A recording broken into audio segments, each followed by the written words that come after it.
True collar സേവനങ്ങൾ ഇനി ഐഫോണിലും. മിക്ക ആൾക്കാരും ഫോണിൽ ഉപയോഗിക്കുന്ന കോളർ ഐ ഡി ആപ്ലിക്കേഷനാണ് ട്രൂ കോളർ.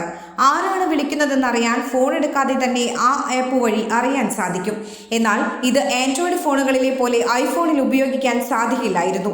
ഇപ്പോഴിതാ ഏറെ കാത്തിരുന്ന ഫീച്ചർ ഐഫോണുകളിൽ അവതരിപ്പിക്കാൻ ഒരുങ്ങുകയാണ് കമ്പനി. സേവ് ചെയ്യാത്ത നമ്പറുകളിൽ നിന്ന് വരുന്ന കോളുകൾ തത്സമയം അറിയാൻ സാധിക്കുന്ന ഫീച്ചറാണ് ലൈവ് കോളർ ഐ ഡി. ഇതുവരെ ഐഫോണുകളിൽ ഫീച്ചർ ലഭ്യമായിരുന്നില്ല. ട്രൂ കോളർ ആപ്ലിക്കേഷൻ തുറന്ന ശേഷം നമ്പർ സെർച്ച് ചെയ്താൽ മാത്രമായിരുന്നു നമ്പർ കണ്ടെത്താൻ സാധിച്ചിരുന്നത്. ആൻഡ്രോയിഡിൽ ലഭ്യമായിരുന്ന സേവനം ആപ്പിളിലും അനുവദിക്കണമെന്ന വളരെ കാലമായുള്ള ഉപയോക്താക്കളുടെ ആവശ്യമായിരുന്നു. iOS 18 സേവനം ലഭ്യമാകുമെന്നാണ് വിവരം. iOS 18 പുതിയ API കോൾ സ്ക്രീനിന് മുകളിലെ ഓവർലേ പ്രദർശിപ്പിക്കാൻ അനുവദിക്കുന്നു. ഇത് ട്രൂ കോളർ പോലുള്ള ഡെവലപ്പർമാരെ അവരുടെ സെർവറുകളിൽ നിന്ന് വിവരങ്ങൾ നേടാനും ഇൻകമിംഗ് കോളുകൾക്ക് ലൈവ് കോളർ ഐ ഡി പ്രദർശിപ്പിക്കാനും അവസരം നൽകുന്നു.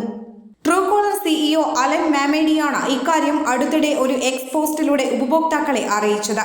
കഴിഞ്ഞ 2 വർഷമായി ട്രൂ കോളർ നന്നായി പ്രവർത്തിക്കുന്നുണ്ടെങ്കിലും ഇത്തവണ ട്രൂ കോളറിന്റെ പ്രവർത്തനം നിങ്ങൾ പ്രതീക്ഷിക്കുന്ന പോലെ തന്നെയായിരിക്കും എന്ന് മമേദി എക്സിലൂടെ അറിയിച്ചിരുന്നു.